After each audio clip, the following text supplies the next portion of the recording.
신앙개조 제1장 서론 예수 그리스도 후기성도 교회 신앙개조 1. 우리는 영원하신 아버지 하나님과 그의 아들 예수 그리스도와 성신을 믿는다. 2. 우리는 사람이 아담의 범법으로 인하여가 아니라 그들 자신의 죄로 인하여 형벌을 받음을 믿는다.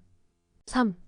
우리는 그리스도의 속죄를 통하여 온 인류가 복음의 법과 의식에 순종함으로써 구원받을 수 있음을 믿는다. 4. 우리는 복음의 첫째 되는 원리와 의식은 첫째 주 예수 그리스도를 믿는 신앙, 둘째 회개, 셋째 죄사함을 위한 침수로서의 침례, 넷째 성신의 은사를 위한 안수례임을 믿는다. 5. 우리는 사람이 복음을 전파하고 그 의식을 집행하기 위해서는 예언에 의하여 또 권세 있는 자에 의한 안수로서 하나님으로부터 부름받아야 함을 믿는다. 6. 우리는 초대교회에 있었던 것과 똑같은 조직 즉 사도, 선지자, 감독, 교사, 축복사 등을 믿는다. 7. 우리는 방언, 예언, 계시, 시험, 병 고침, 방언의 통역 등의 은사를 믿는다. 8. 우리는 정확하게 번역되어 있는 한 성경이 하나님의 말씀임을 믿으며 또한 몰몬경도 하나님의 말씀임을 믿는다. 9. 우리는 하나님께서 이제까지 계시하신 모든 것과 현재 계시하시는 모든 것을 믿으며 앞으로도 그분이 하나님의 왕국에 관한 많은 위대하고도 중대한 것들을 계시하실 것을 믿는다. 10. 우리는 이스라엘이 문자 그대로 집합하고 그 10지파가 회복될 것과 시온새 예루살렘 이미 대륙에 세워질 것과 그리스도께서 친히 지상에서 다스리실 것과 땅이 새로워지고 낙원의 영광을 받게 될 것을 믿는다. 11. 우리는 우리 자신의 양심의 지시에 따라 전능하신 하나님을 예배할 특권이 있음을 주장하며 또 모든 사람에게 그들이 어떻게, 어디에서, 혹은 무엇이라도 예배할 수 있는 똑같은 특권을 허용한다. 12. 우리는 왕, 대통령, 통치자, 장관에게 복종할 것과 법률을 순종하고 존중하며 지지할 것을 믿는다. 13. 우리는 정직, 진실, 순결, 인자, 유덕, 그리고 만인에게의 선행을 믿는다. 진실로 우리는 바울의 훈계를 따른다 할 수 있으니 우리는 모든 것을 믿으며 우리는 모든 것을 바라며 우리는 이미 많은 것을 견디어 왔으니 모든 것을 견딜 수 있기를 바란다.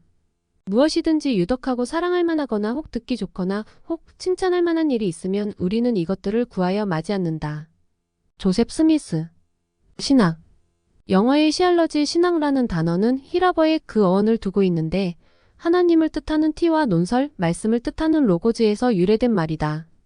따라서 어원에 따르면 이 단어는 하나님에 대한 종합적인 지식 곧 하나님은 물론 하나님과 그의 피조물 간의 관계를 인간에게 가르치는 학문을 뜻한다. 이 단어는 고대에 사용되었던 용어로서 그 출처를 이교도에게서 찾을 수 있다. 플라톤과 아리스토텔레스는 신학을 신과 성스러운 것에 대한 이론이라고 말하고 있다. 신학적인 지식이란 인간이 과학적으로 연구할 대상이 되지 못하며 신학이 주로 다루고 있는 신 하나님에 대한 참된 개념은 반드시 하나님의 계시에 근거를 두어야 하므로 그러한 신학적인 지식은 계시가 호의 주어질 때 인간이 알 수 있으며 오류를 범하기 쉬운 인간의 판단력으로 신학적인 지식을 비판적으로 탐구한다는 것은 인간의 부족한 지혜를 하나님이 행하시는 일을 측정하는 주된 척도로 삼는 것이라고 주장하는 사람들도 있다. 인간의 이성이 미치지 못하는 진리가 많은데 신학적인 진리도 이 부류에 속한다고 그들은 주장한다. 협의의 신학적 진리 이외에 다른 진리에다 이 같은 분류 방법을 적용할 수 있는 한위의 주장은 옳다. 왜냐하면 진리는 이성이 인식하는 것이지 이성이 창조하는 것이 아니라는 견지에서 볼 때 모든 영원한 진리는 이성보다 우위에 있기 때문이다.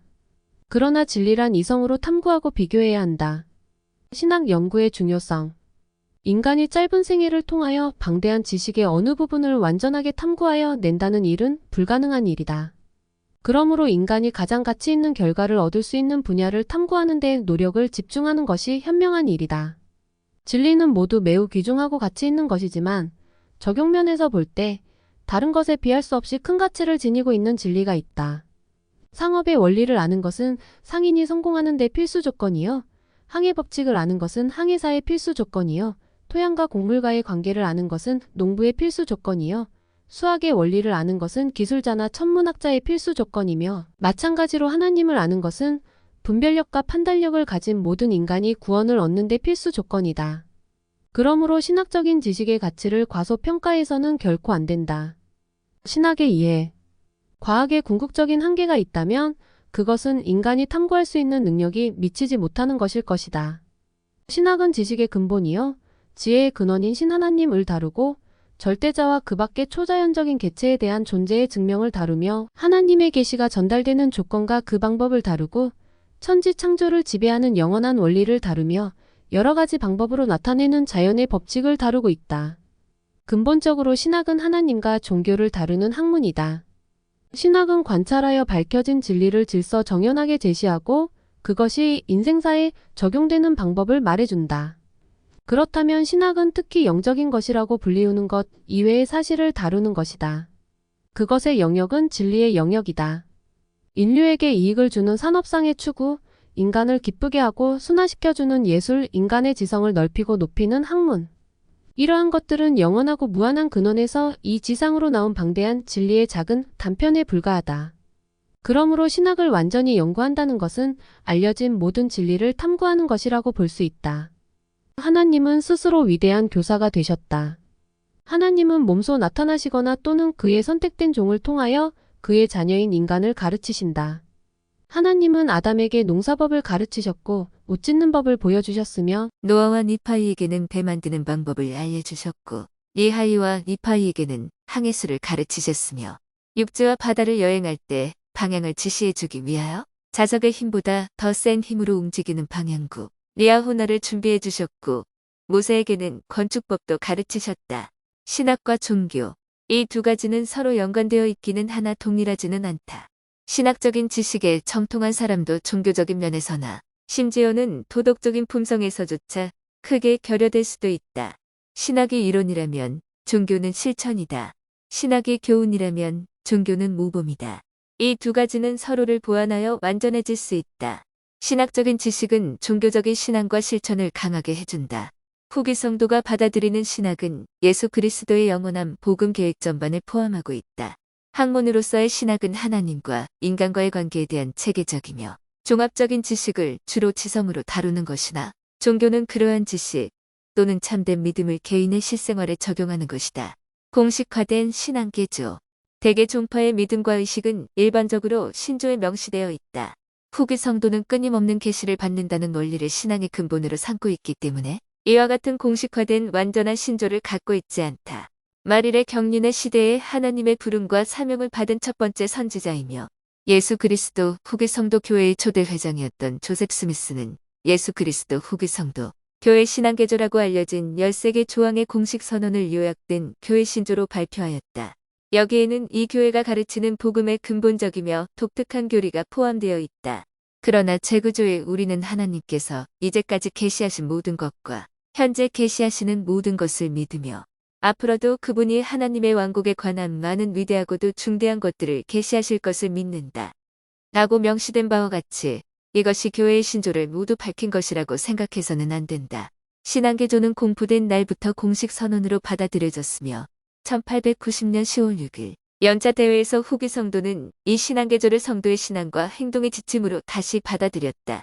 신앙개조는 교회의 중요한 교리를 체계적으로 밝힌 것이므로 예수 그리스도 후기 성도 교회의 신학을 연구하는 데 좋은 지침이 되고 있다. 교회의 표준 경전 교회의 표준 경전은 교회 교리의 근거가 되는 책이다. 그러나 교회는 하나님으로부터의 계시를 통하여 하늘나라에 관한 지식과 빛을 끊임없이 받고 있다. 우리는 하나님이 과거와 마찬가지로 오늘날에도 그의 마음과 뜻을 인간에게 보이신다는 것과 성신권의 권능으로 성인된 그의 택함 받은 종 즉 선지자, 선견자, 계시자를 통하여 이러한 일을 행하신다는 것을 믿는다. 그러므로 우리는 하나님의 살아계신 선지자의 가르침을 경전상의 교리와 똑같이 중요하게 여긴다. 교회 회원이 신앙과 교리의 지침으로 지지하고 채택한 표준 경전은 모두 4권인데 성경, 몰문경, 교리와 성약, 그리고 값진 진주이다. 이 밖에도 교회 지도자와 회원에 의해 발행된 서적은 많으며 그 중에는 교회 지도자와 회원에 의해 공인된 저서도 많이 있으나 교회 표준 경전으로 채택된 것은 위에서 10권, 4권뿐이다. 신앙개조는 공인된 표준 경전에서 다루고 있는 교리 중 상당히 많은 부분을 요약한 것이라고 볼 수 있다. 선지자 조셉 스미스 신앙개조 끝부분에 이름이 기록되어 있는 조셉 스미스는 말일에 때가 찬 경륜에 시대의 예수 그리스도의 복음을 이 지상에 회복한 선지자여 계시자이다. 초기 여러 경륜의 시대의 선지자들은 때가 찬 경륜의 시대에 관해 예언했었다. 이 사람이 과연 하나님으로부터 사명을 받았느냐 하는 의문은 오늘날의 세계가 해결해야 할 하나의 커다란 과제이다. 그가 하나님으로부터 사명을 받았다는 주장은 이 말일의 경륜의 시대에 세워진 교회의 기초를 이루는 것이며 이것이 거짓이라면 이 기초 위에 세워진 모든 조직이 견고할 수 없을 것이다. 그러나 만일 그가 하늘 사자로부터 직접 안수례로서 성인되었다는 것이 사실이라면 세상 사람은 회복된 교회의 끊임없는 발전과 놀라운 힘의 원인을 찾으려고 더 이상 노력할 필요가 없을 것이다. 조셉 스미스에게 일어난 성스러운 사건의 상업, 이 만일의 선지자가 시작한 사업의 놀라운 확장, 그를 통한 과거의 많은 중요한 예언의 성취, 조셉 자신의 예언과 그 성취 등은 그의 성력의 정당성을 결론적으로 증거해주고 있다. 그와 그의 생애 동안 성취된 사업에 대한 찬양, 지상의 대부분의 문명국에 좋게도 전해지고 나쁘게도 전해진 그의 이름, 19세기에 이 사람의 성력에 힘을 입어 이룩된 종교와 사회 제도의 안정을 미루어 보더라도 그의 중요한 위치는 편견을 갖지 아니하고 신중히 고려할 만한 가치가 있다. 그의 부모와 어린 시절, 조셉 스미스는 1805년 12월 23일 버몬트주 윈조군 셰로늪에서 10명의 자녀 중 넷째이며 세 번째 아들로 태어났다. 부친 조셉 스미스와 모친 루시 맥 스미스는 합당한 부부로서 가난한 가운데서도 근면과 절약의 정신을 가정에 심으면서 행복한 생활을 누리고 있었다. 소년 조셉이 10세가 되었을 때 그들은 버몬트주를 떠나 뉴욕주로 이사하였다. 처음에는 팔마이라에 정착하였다가 다시 만체스터로 이사하였다. 미래의 선지자는 그의 어린 시절을 거의 만체스터에서 보냈다. 다른 형제 자매와 마찬가지로 그도 거의 교육을 받지 못했다. 여가 시간을 이용하여 어린 자녀를 가르쳤던 부모로부터 그는 약간의 기본적인 교육만을 겨우 받았을 뿐이었다. 장로교회에 관심을 보였었다. 사실 어머니와 자녀 중 몇 명은 장로교회에 나가고 있었다. 그러나 조셉은 한때 감리교회에 마음이 이끌렸으나 아무 교파에도 속하지 않고 다만 그 당시 여러 교파 간의 분쟁과 이견으로 크게 혼란을 느끼고 있었다. 그는 그리스도 교회는 하나로 융화되어야 한다고 생각했고 그러기를 바랬다. 그러나 그가 본 것은 오직 모든 교파 간의 분쟁과 혼란뿐이었다. 조셉이 15세가 되던 해 그가 살고 있던 지방에는 감리교회에서 처음 시작한 열띤 종교적인 부흥운동이 몰아쳤으며 곧 모든 교파로 퍼졌다. 부흥회와 장기 집회가 열리더니 교파 간의 대립이 생기고 이로 인해 추악한 일들이 각양각색으로 벌어졌다. 열심히 진리를 추구하던 소녀는 이 같은 현상을 보고 더욱 크게 낙담하였다. 그의 추구와 그 결과 자신의 행동에 대하여 조셉은 다음과 같이 기록하였다. 이러한 언쟁과 의견의 혼돈 속에서 나는 종종 어떻게 할 것인가? 이 모든 교파 중에 누가 옳은가? 아니면 그들 모두가 다 그릇된 것인가? 만일 그들 중 어느 하나가 옳다면 그것은 어느 것이며 나는 어떻게 그것을 알 수 있을까? 하고 잠을 보았다. 내가 이들 종교적 열성자들의 논쟁으로 야기된 극심한 어려움으로 고민하고 있을 때 하루는 야고보서 1장 5절을 읽고 있었다. 그곳에는 다음과 같이 쓰여 있었다. 너희 중에 누구든지 지혜가 부족하거든 모든 사람에게 후히 주시고 꾸짖지 아니하시는 하나님께 구하라 그리하면 주시리라. 경전의 어느 구절도 이때 이 구절이 내 마음에 임한 것보다 더 힘차게 사람의 마음에 임한 적은 결단코 없었다. 그 구절은 마치 큰 힘을 지니고 내 마음의 느낌 속으로 속속들이 파고드는 것 같았다. 하나님에게서 보는 지혜를 필요로 하는 사람이 있다면 바로 나라는 사실을 알았기에 나는 거듭거듭 이 구절에 대해 깊이 생각하였다.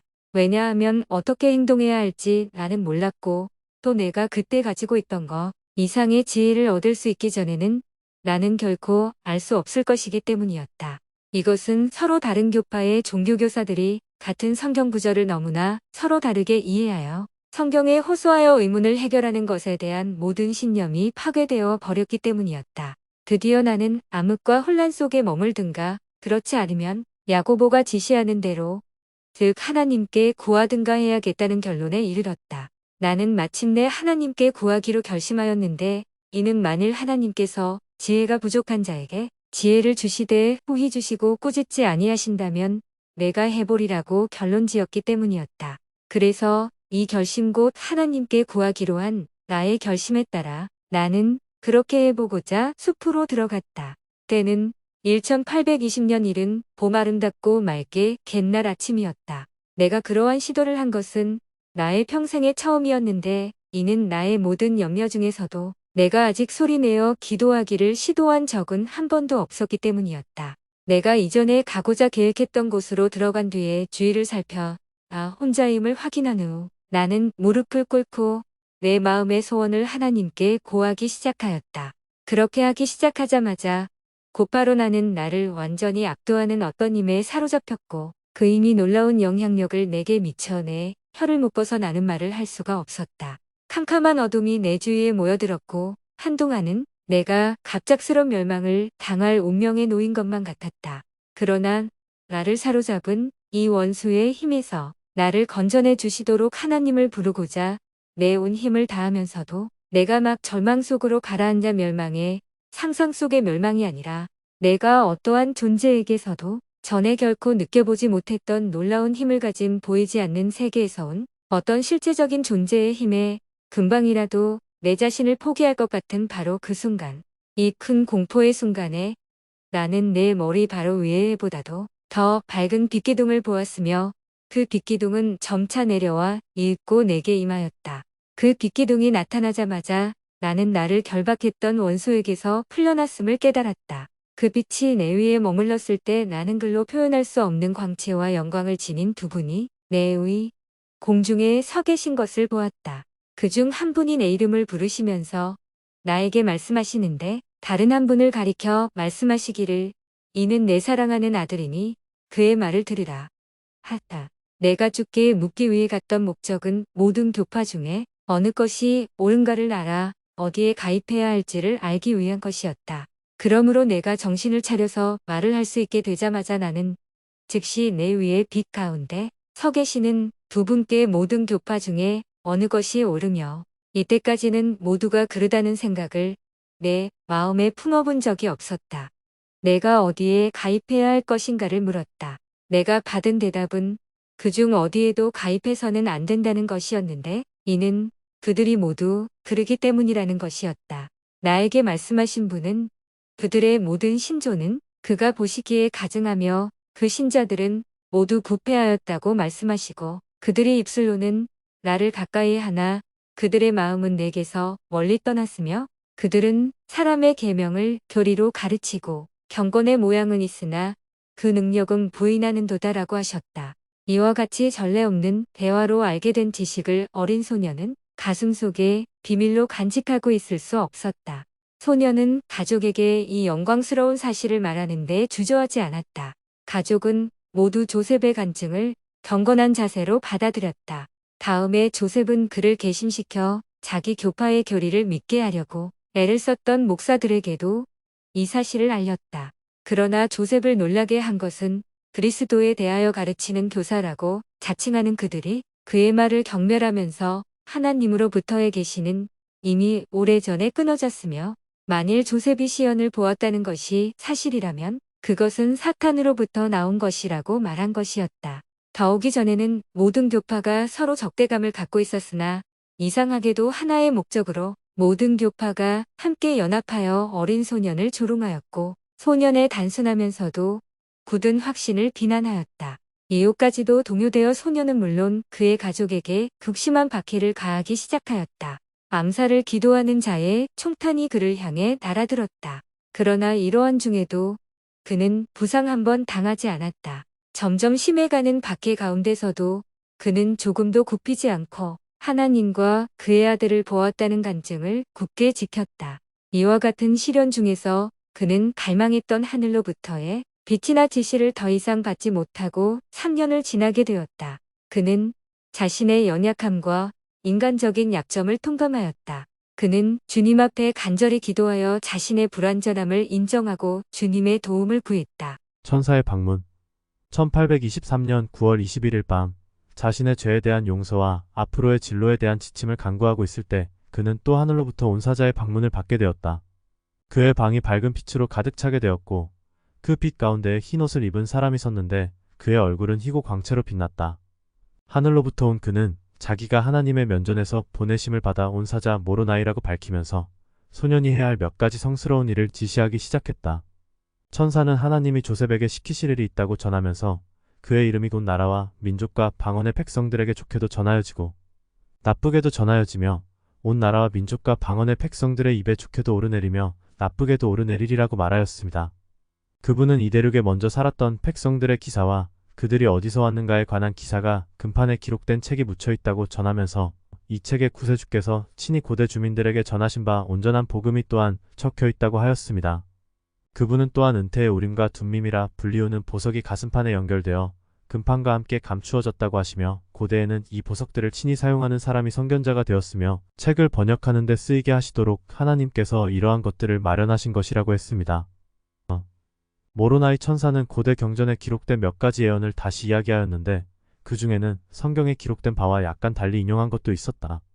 천사는 성경의 말라기의 말씀을 매우 중요한 의미를 갖고 다음과 같이 약간 변경시켜 인용하였다. 보라, 가마솥과 치탈 날이 이르리니 모든 교만한 자와 악을 행하는 자가 초계같이 탈이라. 이는 찾아오는 자들이 저들을 태울 것임이라 만군의 주가 이르노라. 그들을 태워 뿌리나 가지도 남기지 아니하리라. 또 이렇게 인용하였습니다. 보라, 주의 크고 두려운 날이 이르기 전에 나는 선지자 엘리야의 손을 빌어 너희에게 신권을 나타내리니 또 그는 다음 구절을 다르게 인용하였다. 저는 조상에게 하신 약속을 자녀의 마음에 심을 것이요 자녀의 마음을 그 조상에게 돌이키게 하리라. 그렇지 아니하면 주께서 오실 때에 온 땅은 완전히 황폐하게 되리라. 이에 덧붙여서 모로나이는 흩어진 이스라엘 민족의 집합과 지상이 의롭게 통치된다는 약속에 대한 이사야의 예언을 인용하였으며 이 예언이 바야흐로 성취되게 되었다고 말하였다. 그는 또한 유대인에게 베드로가 전한 말을 인용하면서 형제들 중에 세워지리라고 모세가 말한 선지자는 곧 예수 그리스도를 가리키는 것이며 구세주의 말을 듣지 않는 자들이 백성 중에서 버림받을 날이 가까워 왔다고 말하였다. 천사가 모든 말을 끝내고 떠나려 할 때 방 안을 가득 채웠던 빛은 천사 주위로 모이더니 그와 함께 사라졌다. 그날 밤 천사는 2번이나 다시 찾아와서 첫 번째 방문 때의 한 말을 그대로 되풀이했으며 어린 소년이 이 위대한 사명을 수행할 때 받게 될 사탄의 유혹에 대한 경고의 말씀을 덧붙였다. 다음날 모로나이는 다시 조셉에게 나타나 전날 밤에 주었던 모든 지시와 주의를 다시 준 다음 그가 전날 밤에 보고 들은 바를 그대로 부친께 전하라고 지시하였다. 소년은 그대로 순종하였으며 부친은 아들의 말을 듣고 즉시 이 모든 일이 하나님이 행하시는 일이라고 간증했다. 그 후 조셉은 시연을 통해 지시받은 언덕으로 갔다. 그는 천사가 지시한 곳을 알아차렸다. 그가 조금 파보니 모로나이가 이하했던 금판과 다른 것들이 담겨있는 돌 상자가 나왔다. 다시 천사가 그의 곁에 나타나서 상자 안에 있는 물건을 꺼내지 못하게 하면서 4년 동안 해마다 이곳을 방문한 연후에라야 이 물건들을 꺼내어 다룰 수 있다고 지시하였다. 소년이 매년 이곳을 방문할 때마다 천사는 그에게 앞으로 이루어야 할 위대한 사업에 대하여 보다 완전하게 설명하고 지시해 주었다. 조셉 스미스의 생애나 그의 성역을 여기서 자세히 검토해보자는 것이 우리의 의도는 아니다. 하나님이 맡기신 그의 사명과 관련하여 처음으로 일어난 사건에 관해 여기서 언급된 반응글을 도구로 하여 말일 곧 하나님의 섭리가 이루어지는 새로운 경륜의 시대가 시작되었다는 사실의 중요성을 감안할 때 타당한 것이라 할 수 있다. 수세기 동안 묻혀있던 곳에서 금판을 꺼낸 일, 하나님의 능력으로 번역을 완성시킨 일, 그 기록을 몰몬경으로 출판한 일 등에 대하여는 차후에 다루기로 한다. 여기서는 단지 고대 기록이 번역되었고 몰몬경이 세상에 나오게 되었으며 이 책이 후기 성도의 경전으로 받아들여졌다는 사실만을 다루기로 한다. 그 후의 사건 순교 때가 이르자 예수 그리스도 후기 성도 교회가 조직되었으며 과거 경륜의 시대에 성신권의 권능의 열쇠를 갖고 있었던 분들로부터 조셉 스미스가 성인받음으로써 성신권이 회복되었다. 법인체로서 교회가 1830년 4월 6일 뉴욕 주페이에트에서 공식적으로 조직되었는데 기록상에는 활동적인 참여자로 6명이 기재되어 있다. 사실 그 당시에 이 새롭고 전례 없는 운동에 참여하고 있었던 사람이 6명에 그친 것은 아니었다. 그러나 주법에 의하면 합법적인 종교법인체를 조직함에 있어서 필요한 최소 인원의 수가 6명으로 명시되어 있었으므로 6명만이 설립 절차에 참여한 것이다. 이들 6명 중 1명을 제외하고는 거의 알려지지 않은 무명인물들이었다. 선지자 조셉 스미스의 이름은 이미 그가 살고 있는 지역 이외의 곳에서도 알려져 있었다. 그의 이름은 나쁘게 빨리 퍼져갔으나 약간은 좋게도 알려졌던 것 같다. 서반구에 처음부터 살고 있던 민족의 기록, 특히 이 백성들 가운데에서 하나님이 행하신 일에 대한 기록, 한마디로 신세계라 불리우게 된 곳에 관한 경전인 몰몬경은 이미 그에 의해 번역되었고 출판이 끝났다. 처음에 조롱을 받은 몰몬이라는 명칭이 교회와 교회 회원을 가리키는 일반 명칭이 되어 버린 것은 몰몬경의 표제지에서 비롯된 것이다. 소수의 회원으로 시작된 이 교회는 조셉 스미스의 생전에 회원이 수천 명으로 불어났으며 그 후 놀라운 속도로 꾸준히 발전하여 현재에 이르게 되었다. 마릴의 경륜의 시대의 첫 번째 장로로 성임된 자를 통하여 고대 교회가 소유하고 있던 권세와 권능이 하나씩 회복되었다. 교회가 발전함에 따라 박해도 심해갔으며 사악한 자들의 반대는 극도에 달하여 결국 1844년 6월 27일에 선지자와 당시 교회의 축복사였던 그의 형 하이람은 순교를 당했다. 일리노이주 카테지에서 참혹하게 이들을 살해하도록 이끌어간 사건들은 일반 역사상의 사실로 여겨지고 있다. 선지자와 축복사는 거의 사반세기 동안에 견딜 수 없는 핍박 중에서도 용감히 지켜온 진리에 대한 간증을 그들의 피로써 임봉했다. 조셉 스미스의 사명의 진실성. 조셉 스미스가 이루어 놓은 사업이 하나님으로부터 권능을 받아 행한 일이라는 증거와 그의 주장과 그를 지지하는 자의 주장이 옳다는 증거를 다음과 같이 요약할 수 있다. 1. 그를 통하여 이 지상의 교회가 재조직되고 복음이 회복됨으로써 고대의 예언이 성취되었다. 2. 과거 경륜의 시대의 권능을 소유하고 있던 자로부터 직접 안수로 성인받음으로써 성신권의 여러 가지 의식을 집행할 수 있는 권능을 받았다. 3. 그가 참다운 예언의 능력과 기타 영적인 은사를 지니고 있다는 사실은 그의 성역의 결과로 알 수 있다. 4. 그가 선포한 교리는 참되고 경전을 토대로 한 것이다. 본서에서는 이상의 각 항에 대하여 유의하여 다루고 많은 신뢰를 보이겠으나 여기서는 깊게 다루지 않고 몇 가지 예만 간단히 들어 보이기로 하겠다. 1. 예언의 성취. 조셉 스미스의 생애를 통하여 성취된 예언은 충분히 증명될 수 있다. 계시자 요한은 마릴의 경륜의 시대에 대한 선지자적인 시연을 통하여 복음이 다시 지상에 전파되리라는 것과 마릴의 천사가 직접 지상에 나타나서 이를 회복시켜 줄 것이라는 것을 알고 예언하였다. 또 보니 다른 천사가 공중에 날아가는데 땅에 거하는 자들, 곧 여러 나라와 족속과 방언과 백성에게 전할 영원한 복음을 가졌더라. 그가 큰 음성으로 가로되 하나님을 두려워하며 그에게 영광을 돌리라. 이는 그의 심판하실 시간이 이르렀음이니 하늘과 땅과 바다와 물들의 근원을 만드신 이를 경배하라 하더라. 앞서 설명했듯이 모로나이 천사가 조셉 스미스에게 나타났을 때 이 예언의 일부가 성취된 것이다. 모로나이의 방문으로 복음이 회복될 것이 발표되었고 다른 고대 예언이 곧 성취될 것이 약속되었으며 구세주께서 고대 미대륙의 주민에게 전하신 영원하고 충만한 복음을 담고 있는 기록이 그에게 맡기어져서 모든 나라와 족속과 방언 가운데에서 번역되고 출판되게 되었던 것이다. 예언의 성취를 증명할 수 있는 또 다른 증거는 지상에 살았을 때 성신권 소유자로서 성력을 베풀었던 사람들이 부활한 몸으로 방문한 일이다. 이 성신권은 복음을 전파하고 복음의 의식을 집행할 수 있는 하나님의 권능이다.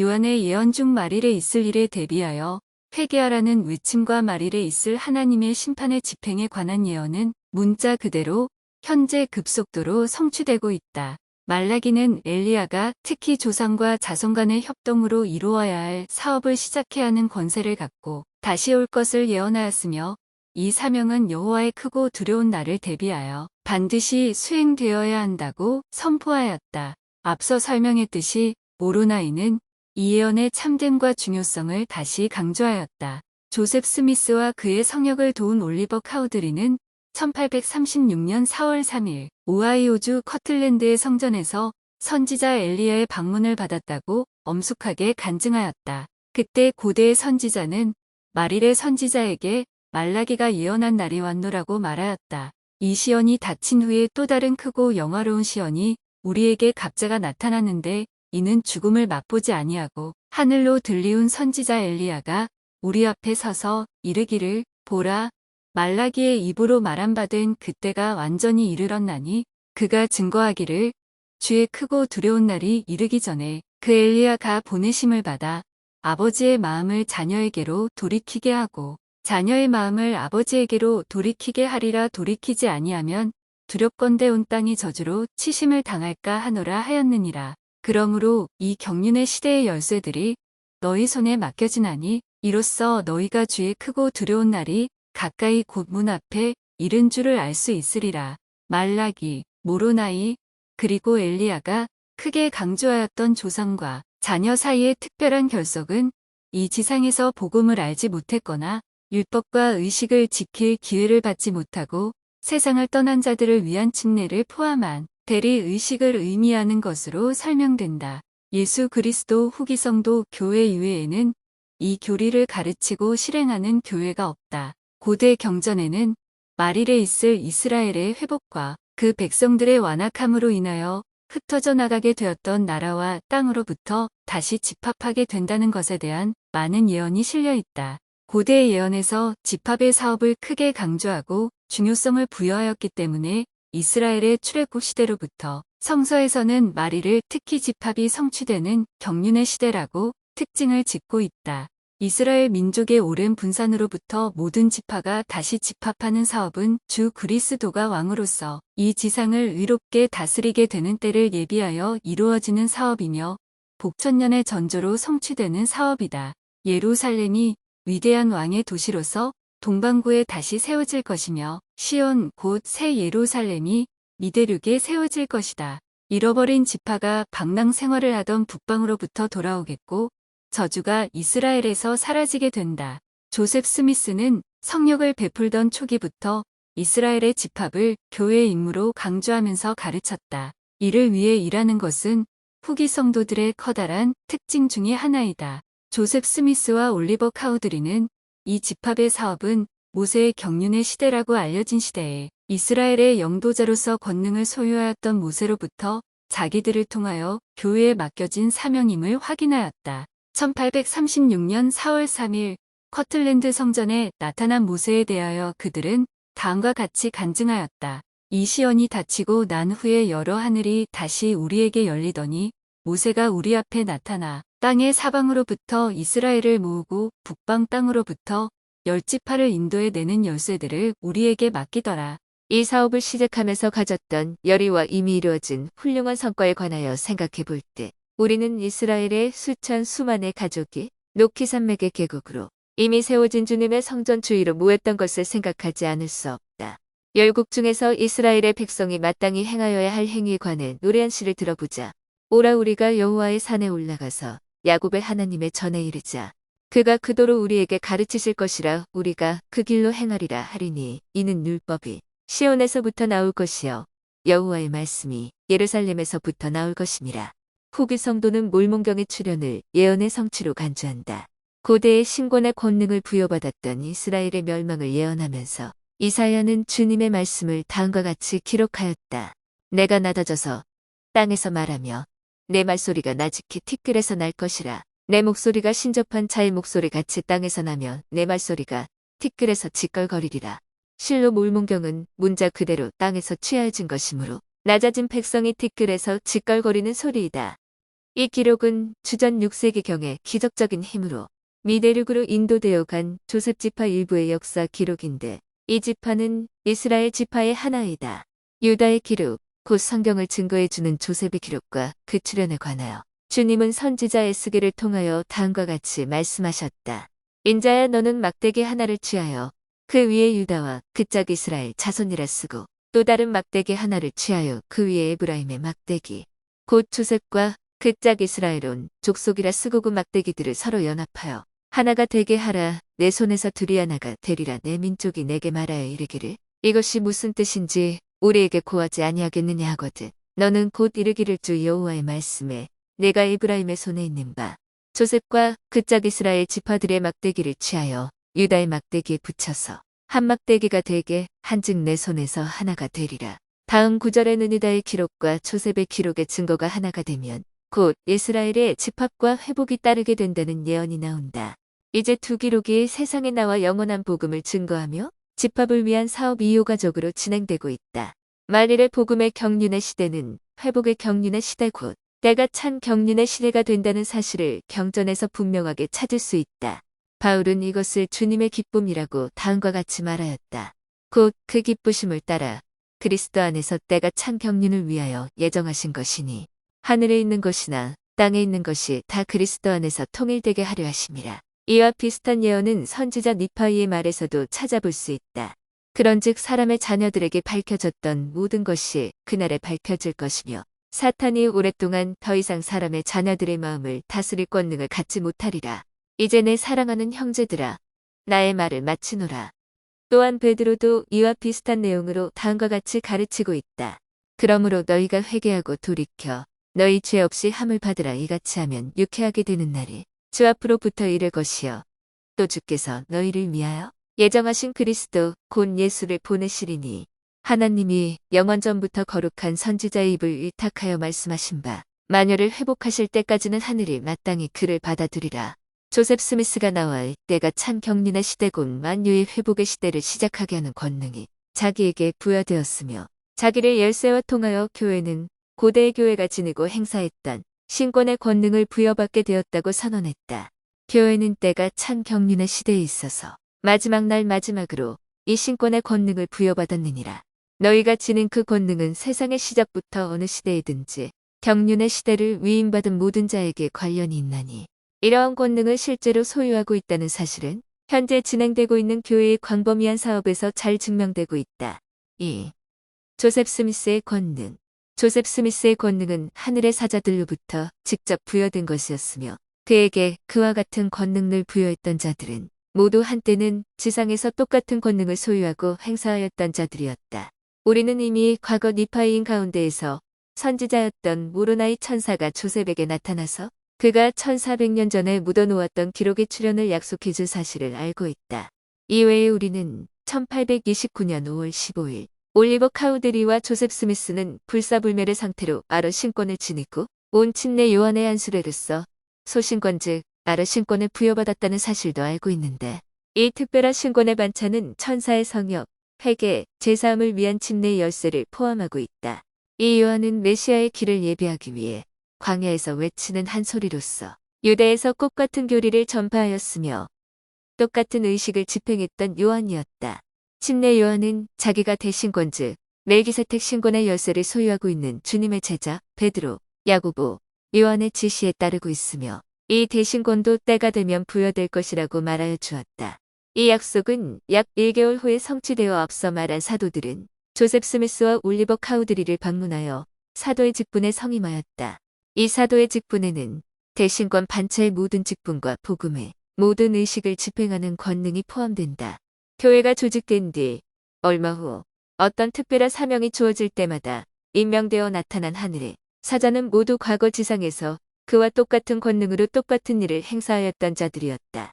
그리하여 모세는 집합을 위한 사업을 시작하는 권능을 부여하였고 죽음을 맛보지 아니한 엘리야는 산자와 죽은 자에 대해 특별한 관계를 가지고 죽은 자들을 위한 대리의식을 행할 임무를 전했다. 또한 일라이어스도 조셉 스미스와 올리버 카우드리에게 나타나서 아브라함의 복음의 경륜의 시대를 맡기며 고대의 축복사와 그의 자손에게 말했던 것과 같이 그들과 그들 자손으로 인하여 올 후세대의 사람들이 복을 받으리라고 말씀하셨다. 권능에 대해 교회가 주장하는 반응, 권능이 이 지상에 전달된 경로와 권능을 부여한 원천을 생각해 볼 때 우리는 이스라엘의 수많은 가족이 노키산맥의 계곡으로 이미 세워진 주님의 성전 주위로 모였던 것을 생각하지 않을 수 없다. 열국 중에서 이스라엘의 백성이 마땅히 행하여야 할 행위에 관해 노래 한 시를 들어보자. 오라 우리가 여호와의 산에 올라가서 야곱의 하나님의 전에 이르자. 그가 그도로 우리에게 가르치실 것이라 우리가 그 길로 행하리라 하리니 이는 율법이 시온에서부터 나올 것이요 여호와의 말씀이 예루살렘에서부터 나올 것임이라. 후기 성도는 몰몬경의 출현을 예언의 성취로 간주한다. 고대의 신권의 권능을 부여받았던 이스라엘의 멸망을 예언하면서 이사야는 주님의 말씀을 다음과 같이 기록하였다. 내가 낮아져서 땅에서 말하며 내 말소리가 나직히 티끌에서 날 것이라. 내 목소리가 신접한 자의 목소리 같이 땅에서 나며 내 말소리가 티끌에서 지껄거리리라. 실로 몰몬경은 문자 그대로 땅에서 취하여진 것이므로 낮아진 백성이 티끌에서 지껄거리는 소리이다. 이 기록은 주전 6세기경의 기적적인 힘으로 미대륙으로 인도되어 간 조셉 지파 일부의 역사 기록인데 이 지파는 이스라엘 지파의 하나이다. 유다의 기록, 곧 성경을 증거해주는 조셉의 기록과 그 출현에 관하여 주님은 선지자 에스겔을 통하여 다음과 같이 말씀하셨다. 인자야 너는 막대기 하나를 취하여 그 위에 유다와 그 짝 이스라엘 자손이라 쓰고 또 다른 막대기 하나를 취하여 그 위에 에브라임의 막대기 곧 조셉과 그 짝 이스라엘 온 족속이라 쓰고 그 막대기들을 서로 연합하여 하나가 되게 하라. 내 손에서 둘이 하나가 되리라. 내 민족이 내게 말하여 이르기를 이것이 무슨 뜻인지 우리에게 고하지 아니하겠느냐 하거든 너는 곧 이르기를 주 여호와의 말씀에 내가 에브라임의 손에 있는 바 조셉과 그 짝 이스라엘 지파들의 막대기를 취하여 유다의 막대기에 붙여서 한 막대기가 되게 한즉 내 손에서 하나가 되리라. 다음 구절에는 유다의 기록과 조셉의 기록의 증거가 하나가 되면 곧 이스라엘의 집합과 회복이 따르게 된다는 예언이 나온다. 이제 두 기록이 세상에 나와 영원한 복음을 증거하며 집합을 위한 사업이 효과적으로 진행되고 있다. 만일의 복음의 경륜의 시대는 회복의 경륜의 시대 곧 때가 찬 경륜의 시대가 된다는 사실을 경전에서 분명하게 찾을 수 있다. 바울은 이것을 주님의 기쁨이라고 다음과 같이 말하였다. 곧 그 기쁘심을 따라 그리스도 안에서 때가 찬 경륜을 위하여 예정하신 것이니 하늘에 있는 것이나 땅에 있는 것이 다 그리스도 안에서 통일되게 하려 하심이라. 이와 비슷한 예언은 선지자 니파이의 말에서도 찾아볼 수 있다. 그런즉 사람의 자녀들에게 밝혀졌던 모든 것이 그날에 밝혀질 것이며 사탄이 오랫동안 더 이상 사람의 자녀들의 마음을 다스릴 권능을 갖지 못하리라. 이제 내 사랑하는 형제들아 나의 말을 마치노라. 또한 베드로도 이와 비슷한 내용으로 다음과 같이 가르치고 있다. 그러므로 너희가 회개하고 돌이켜 너희 죄 없이 함을 받으라. 이같이 하면 유쾌하게 되는 날이 주 앞으로부터 이를 것이요 또 주께서 너희를 위하여 예정하신 그리스도 곧 예수를 보내시리니 하나님이 영원 전부터 거룩한 선지자의 입을 위탁하여 말씀하신 바 마녀를 회복하실 때까지는 하늘이 마땅히 그를 받아들이라. 조셉 스미스가 나와 때가 참 경륜의 시대 곧 만유의 회복의 시대를 시작하게 하는 권능이 자기에게 부여되었으며 자기를 열쇠와 통하여 교회는 고대의 교회가 지니고 행사했던 신권의 권능을 부여받게 되었다고 선언했다. 교회는 때가 참 경륜의 시대에 있어서 마지막 날 마지막으로 이 신권의 권능을 부여받았느니라.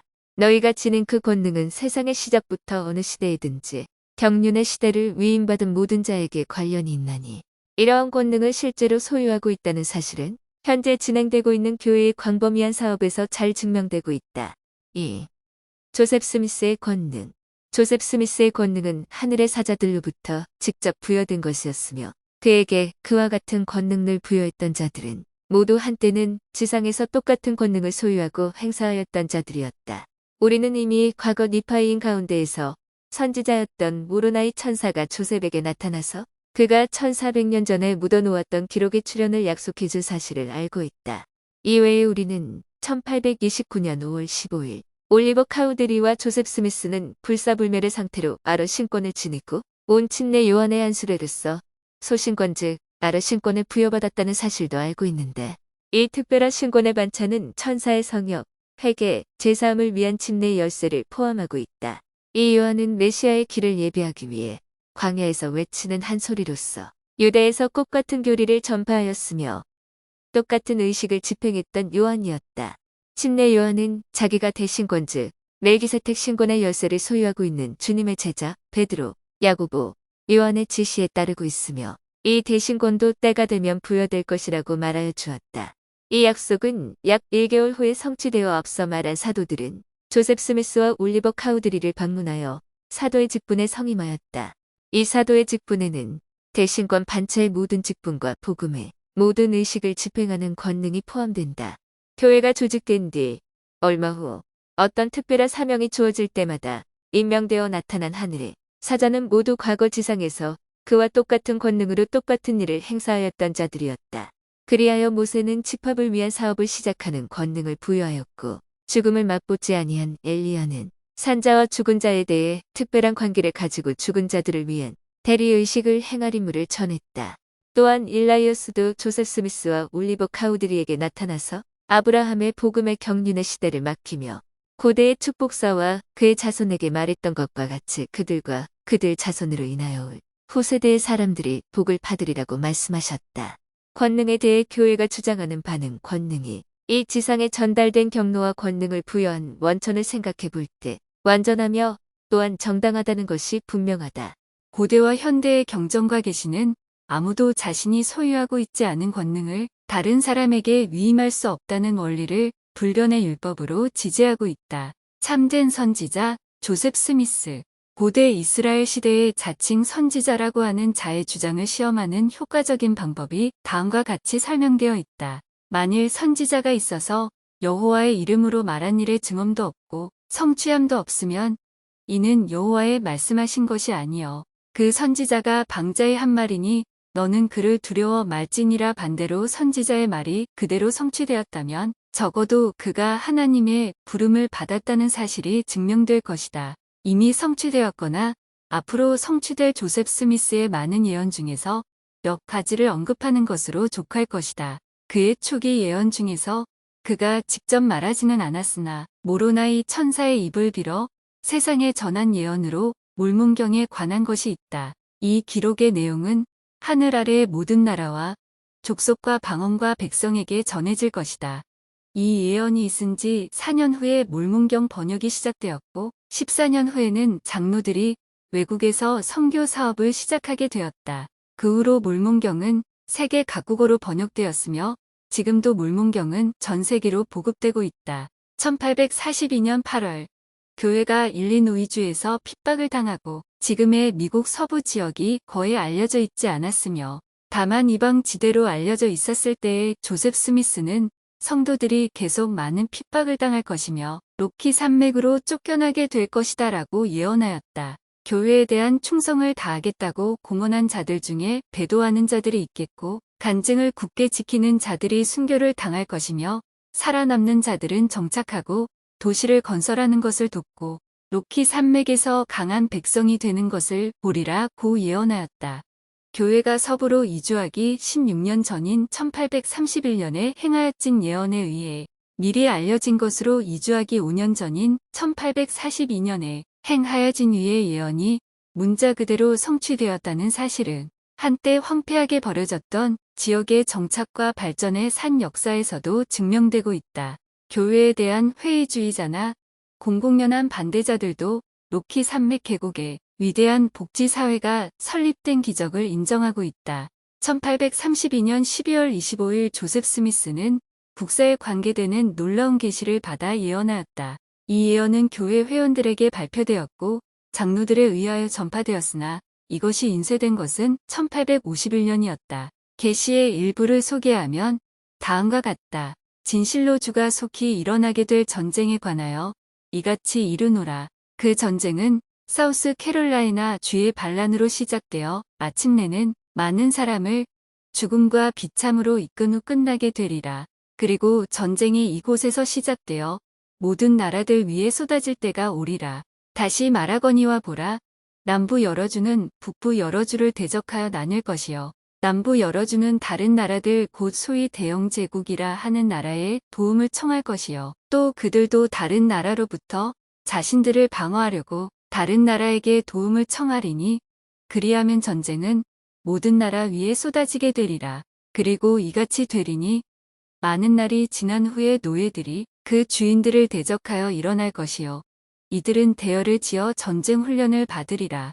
미국의 역사를 연구한 사람이라면 누구나 이 놀라운 예언이 문자 그대로 성취되었다는 사실을 잘 알고 있을 것이다. 이 예언이 기록된 지 28년 후 그리고 영국의 간행지에 공표된 지 10년 후인 1861년에 남캐롤라이나에서부터 남북 전쟁이 시작되었다. 동족 상잔의 무서운 기록은 많은 사람을 죽음과 비참으로 몰아넣게 되리라는 예언의 성취를 뒷받침해준다. 그러나 이것은 예언 성취의 극히 일부에 지나지 않는다. 노예는 남부를 버리고 북군에 가담하였으며 남부 연방 역자주, 남북 전쟁 시 남부 동맹에 참가한 11개주 은대영 제국의 원조를 요청하였다. 남부 제주와 영국 정부 간의 공공연한 동맹은 이루어지지 않았으나 대영 제국은 남부에 간접적으로 군사적 재정적인 원조를 하였으며 이와 같은 원조는 심각한 국제 간의 분규를 낳게 하였다.